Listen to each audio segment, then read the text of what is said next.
Hi, and welcome back to Armchair Pundits. This week you just got myself, James. You've got Leon. How you doing, bro? Yeah, not too bad, bro. How are you? Good weekend. So can't complain. Health is good, and Liverpool have started the season off better than many people thought we did. Sorry. So all good, man. I'm sure you're a happy man. It's a good result for you guys. One that probably wasn't necessarily expected considering what happened during the game. Yeah, I thought, in honesty, going into the game, I thought we'd probably get a draw. I know our record against them is good, and Klopp's record against Very Eddie good. Howe's is fantastic. He won 11 in a row now, but they looked strong going into it, and I think they hadn't lost a home game since we beat them at home last. So I was thinking, okay, cool. The draw will be a decent result. First three games without our strong midfield fully together yet. A draw away at Chelsea, a win at home, and a draw away at Newcastle. Not too bad start to the season. So to win it and to win it the way we won it, I mean, there's controversy in the game because some madness happened. I know a lot of people thought Trent should have got sent off, and I can see why, but I have my own views on those kind of fouls. But before he even started, he should have got a free kick. So him throwing the ball would have been a non-starter because he'd have got a free kick for it. But the nudge, I know you said yourself that the way you see it is that he's breaking up an attack. I just don't think fouls of that limited, that minimal contact should be given as fouls in general. Whether it's us doing it to someone else, like Tomiyasu. I think because I was being biased and I was happy that it happened to Arsenal, Tomiyasu shouldn't have got sent off really and truly for contact as minimal as that. Why people should be going down for those kind of contacts? So the same, I think, with him, the ex Tottenham, ex Everton kid, forget his name now. Fair enough, red card, but happy he didn't give it. Van Dijk red card, man. I want to say it's harsh. I want to say it's not a red card, but I can't. I can't be that biased. I can't be one of the only people in the world to think it's not. Along with Jamie Carragher, you get the man before the ball. It's a red card at the end of the day. Yeah. There has been debate about it. Like Jamie Carragher's in the defensive Liverpool corner because he's like, you don't know what's going to happen. But Van Dijk Mm. stops us from knowing what's going to happen. The ball wasn't like overhit. Isaac looked like he was letting the ball run because it was literally in his path, and like Alisson would have been one on one with him, but because of the pace that Isaac has, I can't imagine that he wouldn't have had a chance to at least get some kind of shot off, Shut off. and that's a Mm. goal scoring opportunity if he's in that position. So to me, it was a red. Like it's a harsh one in the sense of he doesn't do a great deal to like he was unlucky. No, he wasn't unlucky. I actually think he made a bad decision, and Yeah, he I did. feel He I did. feel like in the past he wouldn't have made that decision to dive in at that point, or not even dive in, but to stick his leg Yeah, there at that point. he would run it. Would He have run felt with like him. he can run. Yeah, he would have run with it for sure. But yeah, Newcastle will have a habit of using a lot of physicality to impose their will on games. Let's say that.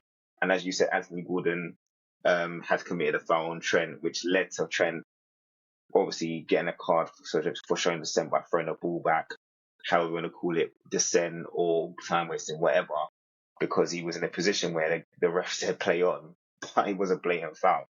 Um, but yeah, I do tend to agree with you about the minimal contact. I think there is a fine line because I think if a player is deliberately trying to stop an attack, what you don't want is every single time there's a counter attack that players just resort to, okay, I can't stop him other way, but I can't for fouling him. You don't want them to resort to that. So No. you have to give something Yeah. to Yeah. prevent people from just doing that all the time because that ruins the game. So there is a level, and I understand what you're saying because as a defender, I know that you don't want to basically brush someone and they just fall over, which is what Gordon done and what Ayew did for the Tomiyasu seminar. But to me, it's the difficult one to be consistent on, if that's what I mean. We always moan about referees being consistent, but that one is a difficult one to kind of. David said, if you stop an I attack, don't think it is, though. I don't think it is, because fire up on the body, if it's minimal contact, that's not going to make your legs go for you to fall over. If it's minimal contact low down, then yes, a clip can make you knock knees. But if someone's just touching your shoulder, bro, he literally touched his shoulder. Yes, people say he put his. There's so many little tugs that they don't actually make you stop. Like, I mean, funny, if you're through on goal, if he was through on goal in the penalty box, he's not going down. If all he has to do is take a touch and shoot, he takes a touch and shoots. I know you're It's saying those kind of there was ones. minimal contact, and in my opinion, there is minimal contact. But the problem is where Trent's hand was. His arm was up high, and that was part of the problem. If he runs normally and like gives him a shoulder barge or something like that, that's not going to be a yellow. But he raised his arm up almost like his forearm against his shoulder, and that's what made the referee decision easier to give, in my opinion. Things are trash these days anyway. Yeah. That's what it's showing. But in terms of the game, going back to the game, I just think the kind of win we had could be a massive confidence builder because, as Klopp has said, this is a brand new team. Right now, he doesn't even know his first 11 properly in terms of his strikers. He doesn't know who to pick and what's going to be the right combination. And a win like that, because if you look at it, we've actually gone down to 10 men in the last 2 games, not conceded a goal, and scored 3 goals with 10 men in the last 2 games. And as much as we've been criticised for our defending, we haven't conceded a goal with 10 men twice. So there's more that needs to come, and it will come. But Núñez, fantastic finishes. Those kind of finishes was missing last season. I think there was like 3 or 4 where he was in almost identical parts of the pitch, where he snatched at it and it didn't go on target. It just went way past the goal, and everyone's like, but we saw him do that when he was playing for Benfica. So it seems like he's gained confidence over the summer, and those 2 goals give him more confidence. And who knows, maybe he should start against Aston Villa to carry the confidence through. I don't know. It's a home game, but it's a good win against someone who is our rival right now. There's no 2 bones about it. They're our rival for top 4. 100%. I think there's 6 teams really, but yeah. Man City, I think everyone else is playing for second onwards. But yeah, Newcastle are going to be up there. You can see the way they started the season. They played Man City and they played Liverpool. Obviously, they will be disappointed that they didn't get any points from both of those games. But in the grand scheme of things, there are more important games where they'll be taking points or need to take points if they're going to continue to challenge for top 4 or, you know, make the same kind of challenge they did as last season. And they've also got Champions League football to think about. So they kind of really want to, I guess, try and get some points against the big boys. They managed to do that last season. Did we win it, or did we win the game, or did anyhow lose the game? I think Newcastle lost the game. I think the longer the game went, I think their game management was a little bit poor because when Liverpool made their changes, Newcastle didn't respond in a way that they needed to. Like Klopp changed the tactics. Tonali had a great game. Yeah. Who? Tonali had a great game. Him coming off. Yeah. It didn't really make sense. Maybe his legs. It's a tough game. Liverpool. He's new to the Premier League, but to me, I just felt like they didn't make the right adjustments when Klopp made the changes that he made. When he brought Jota and Harvey Elliott on, it seemed to give Liverpool a bit more impetus. And they did very well. Saying about Klopp not knowing what his best 11 is, I actually think that I think he will know. Obviously, your back line is pretty much settled. Yeah. It's Konate or Matip. Everyone else is pretty much certified. Gomez was brilliant, though. Gomez was brilliant. But the attack, in terms of the attack, right? I think that Liverpool will need to play the strike or play the attackers which will cause the most problems to the defence they're playing against. So, Yeah, for yeah, instance, yeah, Nunez coming on for, against Newcastle was perfect because Newcastle don't have pace at the back, really. yeah. When you think about their back line, no one has genuine pace. So it's the right type of game for Nunez to have because he's got pace, he's got strength, and he can he'll make runs in behind, which Newcastle don't really like teams doing that. So it was perfect for Nunes to come on and do that, and because he's fresh, he's coming to the game, he's hungry, he wants to prove that he can make a contribution to the team, and boy did he do that. Fair play to Mm. him, and he has been criticised for not being clinical, but those two finishes were absolutely as clinical as you can get, really. So for me, it was Newcastle losing the game, but you have to give Liverpool credit for hanging in there and not letting the fact that they went down to 10 men. It kind of made you stronger, and Yeah, that kind of result, I think, will stand you in good stead for the rest of the season. Now, I hope so because Aston Villa at home next is tough, very very mate, tough for us. it will be. So But you're at home. It's Liverpool, Anfield. yeah, that's the thing. Before we switch to your game, I think the last thing I'll say on it was it's interesting that Trent has, I think he said it twice now, or it's come up twice that the tactical things change that we're making. I think against Chelsea, Trent openly said it got to a point where we did not lose the game. We're down to 10 men. We've reached a certain point in the game where we stop. We stop attacking so much and we don't lose the game. But in this game, I think Klopp said they got to a stage where they conserved energy and then got to a point where, okay, cool, now we can attack the game. And a lot of times people have criticised Klopp tactically that he's just a shouter and a hugger. And you don't see him do tactical tweaks in games and change formation and stuff like that. Whereas you're seeing it now. I haven't always seen it, Now but you you're hearing it now.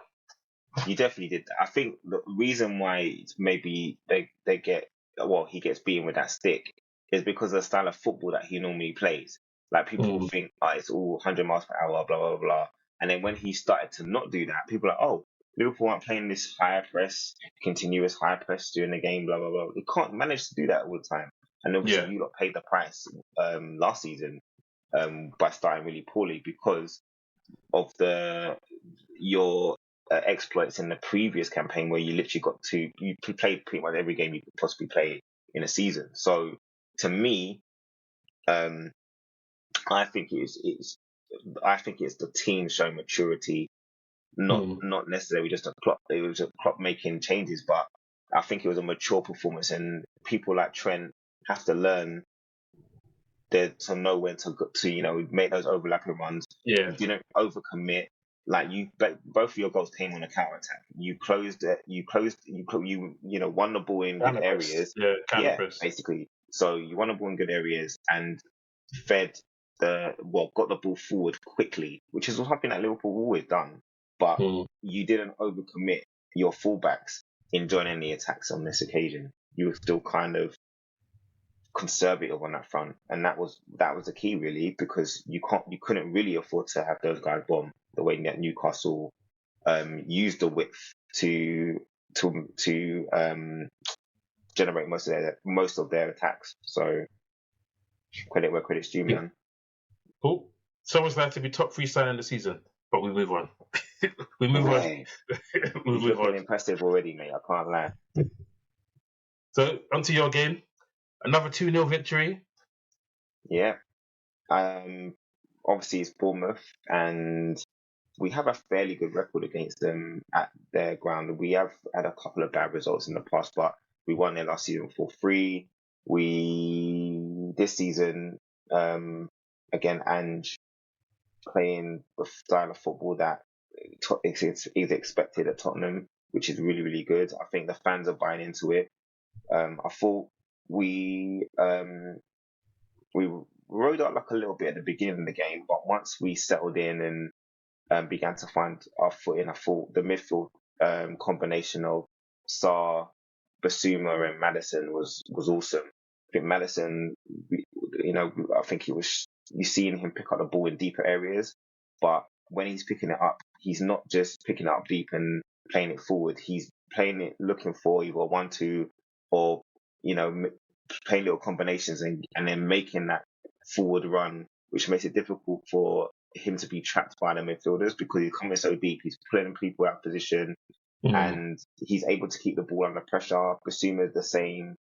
Sarr's looking like he could be someone really, really special for the team. He's young and he's shown against Man United how well he played. He played well again against Bournemouth and got brought off in the second half. But yeah, good performance. Another clean sheet, which you can't really ask for much more really. Yeah. 2-0 win.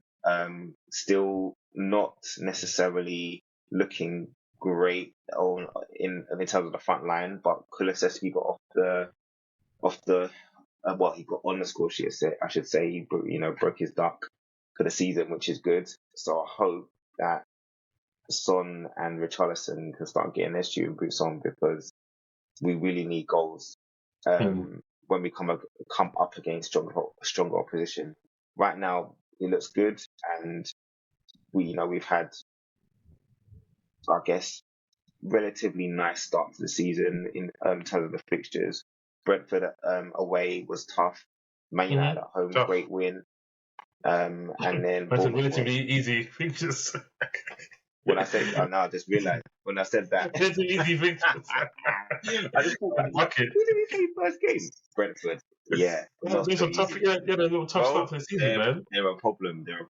And the Man United game, we, as I said in the last episode, we don't normally get good results against United in the Premier League. So no matter what situation they're in, we always seem to fluff our lines. So yeah, it's been a good start, and we just need to maintain, we still need some changes. We've got too many players. We've got a lot of players who were on loan. We can't get rid of them. It's like Spencer's going on loan. Spencer's going on loan to Leeds, I'm hearing now. Yeah, which just shows you, man. I don't know what was going on with there. Maybe he just wasn't ready. Maybe because we've got to remember the season that he did really well for Middlesbrough, they were in the Championship. They weren't playing Premier League Forest. It wasn't even for Middlesbrough. I said it was not in Forest. It was Middlesbrough on loan. It was on loan for Middlesbrough. Yeah, he did all right at Middlesbrough one season, but then he fell out with Neil Warnock, I think it was, who basically said you can either be a bust or one of the best right backs in the world. And that's why he went on loan to Nottingham Forest. Yeah, but yeah, I mean Conte didn't buy in at all. We already knew that. They want him. I think the fans just want like they obviously see what he's done in the Championship, but yeah, clearly all of the managers are seeing something that we don't see in training. And what's not for that? Is it, from what we've seen? Have you seen him show anything that's better than Porro or what's his name? I forget the Brazilian name. You're right back. For Tottenham, I can tell you because he barely touches pitch, bro. Barely. No, but I mean, from what you saw at Nottingham Forest, was any of that better than what you've seen from your two right backs that you've got now that play ahead of him? I thought that he had a legit chance to challenge because it's strange because Emerson Royale is a really good defender, in my opinion. I think he's a good defender, but he's not great going forward, even though he's getting better though. He's definitely getting better. He's getting more confident on the ball, and this new inverted fullback role I think works better for him. So he has improved in that, and you've got to give him credit because, as I said it before, there was times when he first joined us, whenever an attack was going through him, that attack would hit a black hole, and that is no longer the case. He's able to maintain possession. He looks for players that are going to do something with the ball, and you can see the confidence is there. Porro, on the other hand, very good going forward, but defensively very, very suspect. Spence seemed like he would have been directly in the middle of those two, where he's capable of going forward, but he's also a very good one-on-one defender. But clearly, practically, I think is probably where he falls down, and that might be just education. Who knows? Yeah. But for the managers, all the managers that we've had now, or I say all, Conte and Ange, both of them have seen or is seeing what they're capable of doing in training, or seeing what he's capable of doing in training, and they've both said no. So it says a lot that we bought him for 20 million, and then went and bought Porro for 45 million, or rising to 55 million, or whatever it is. Or could it be that he's an easy target because you literally just paid for Porro, really and truly. So he was always going to stay in the squad, and he's definitely an easy target. But I think the thing is, Emerson is definitely the best defender out of the three of them. So you have to keep him. It would be silly to get rid of him. So yeah, maybe it is. And maybe loans are good. Maybe it's a loan. A loan is good. It is a loan. It is a loan. I saw today. Yeah. So if there's no obligation to buy or whatever, then you never know what might happen with him, and you never know how well he'll perform for Leeds, because they could do with a little bit of a little what's the word? Additional help. Yeah, additional help. Definitely. Christensen, the right back, is gone on loan. I think he's gone to Italy on loan. The right back they had. So they've lost a lot of players that were internationals that decided we're not playing championship football. But we've got this far into your Tottenham talk, and you haven't even mentioned one player. Well, the one player that stood out. Yeah, he's the one that stood out so far. And I said Madison. I must have missed it.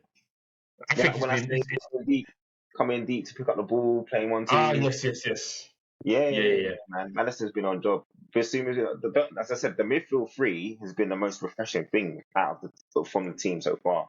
With the defense, I think Udoji's been really good as well. Van der Ven looks like he's like Vertonghen Mark II with more pace. He's looked good so far. But no, I'm impressed. But yeah, we will see what happens in the transfer market over the next 2-3 days. I'm not expecting anything because Orban was more or less done deal. In the background, we've been hearing about Orban for how long, man? But you know what Levy's like. You know better than me. This is I'm saying on the last day, you'll sign 2 or 3 players, and you will loan 2 players with an obligation to buy, and you'll buy them next year. That's what you've done over the last couple of years. We'll see. So, I'm not getting my hopes up. Just put it that way. Our accountant has often said no, so we leave it at that. Well, you need a striker, because right now, if Richarlison gets injured, and he does get injured during the season, because he's always hitting the floor. He just gets injured because he's just that kind of guy, bro. So it could be a case where you could be left short if you don't get a backup striker in. We need someone we need a mobile, hungry nuisance type of a player. We thought Richarlison would be a nuisance, but he seems to be more of a nuisance to his own team at the moment. You guys should go for Origi, bro. Burnley are trying to get Origi. Go and get Origi in. You're trying to get Origi? Huh? He's settled that. You've had Origi. Apparently Burnley looking to sign him, and it could be a very close thing. Burnley, but that might Vincent Kompany, because they're trying to sign a guy who I thought you should be looking at as well.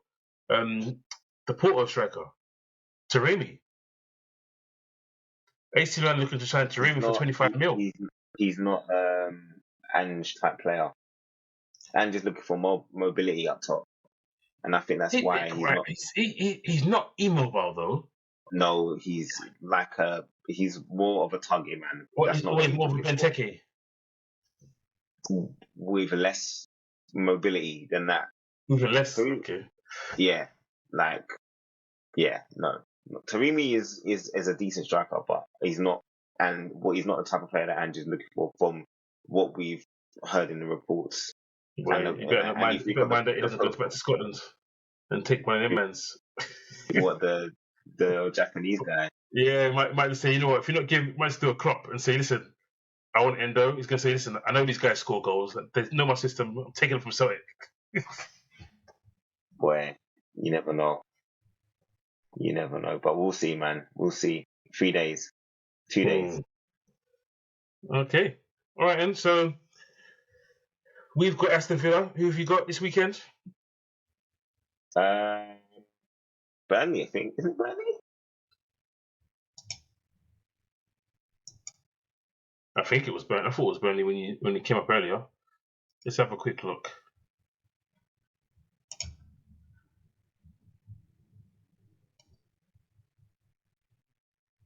Yes.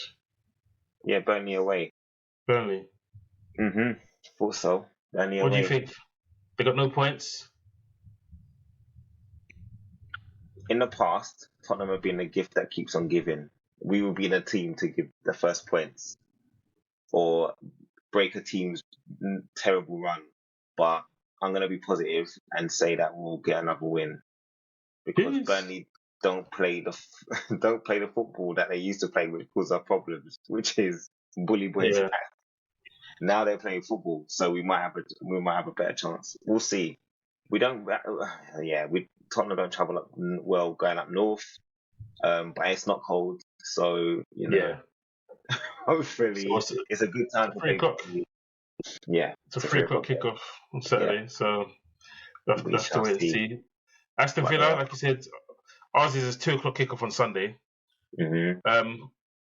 Listen, they came to our ground at the end of last season, and we just about got away with a 2-2. I think Klopp was suspended that game, but my worry is Diaby. Diaby is the kind of player that is going to cause Trent and Robertson troubles at the moment with this new inverted system that we play. So if we can keep Diaby quiet, we're going to score, and we have to try and get through this game with 11 players. That's imperative. And no Van Dijk as well. Yeah. It looks like he might get more than a 1 game ban as well for his antics, but I guess we can talk about that at a different time.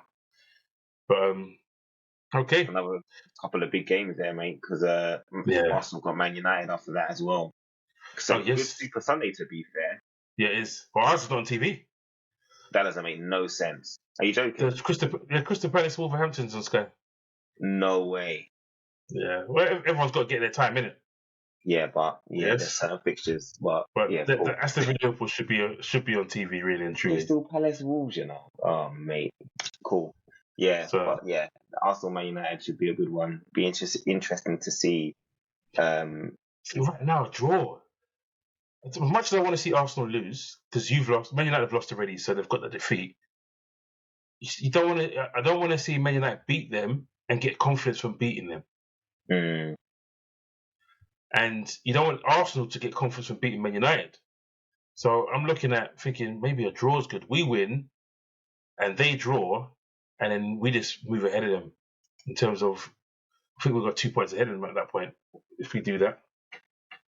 Of Arsenal, that is. Well, Arsenal have had a little bit of a shaky start so far, but they're in the mix, man. They are in the mix. It's a formation, isn't it? It's a little tweak. It's a little tweak that they're trying. Obviously, they've got no Zinchenko, so they're playing Partey right back, which I get it. I understand why they're trying to do it, but it just doesn't seem to have hasn't started off very well yet. I think they'll scrap it at some point. He's experimenting because it's another thing that, remember, Pep was doing the same thing last year. Experiment. And we were like, why is Bernardo Silva playing left wing back? Why his certain man were just in positions you didn't make no sense. Rico Henry was playing DM and he's a fullback. So there's a bit of tinkering going on. I think it's to add variation. It gives you options, especially in times of adversity. You might need to change something. So I think they're going to scrap it this weekend. Personally, Zinchenko's back. They're going 4 at the back this weekend. No nonsense. Zinchenko's been on the bench twice in a row, so that would lead me to think that he's probably fit enough to start a game now. And then against Man United, on the bench as well. When he hasn't played From what, or he may have come off the bench in one game, but I don't think he's played. But then you look at it and you say to yourself, against Man United, you probably want Thomas and Declan Rice in your midfield. You don't put Thomas Partey right back there. So I reckon with Zinchenko back, they'll just switch it back to what it was before. But yeah, okay, cool. I thought, So I was going to say, I feel like Arsenal should have too much from Man United, which is saying something. But after seeing Man United live, I think Arsenal should be able to. I think Arsenal should win that game, realistically. I think it's at the Emirates as well, though, isn't it? That's why I'm saying that. Man United's away form is horrific under. Yeah, it's not against the top boys under Ten Hag. So yeah. And their front line hasn't really got going yet. So I think Arsenal will be disappointed if they didn't get 3 points. Okay, cool. Well, good luck to you guys this weekend, and we'll see how we. Yeah, right. we'll see. We'll see how it goes. All right, cool. Cool. Catch you in a bit. Peace out.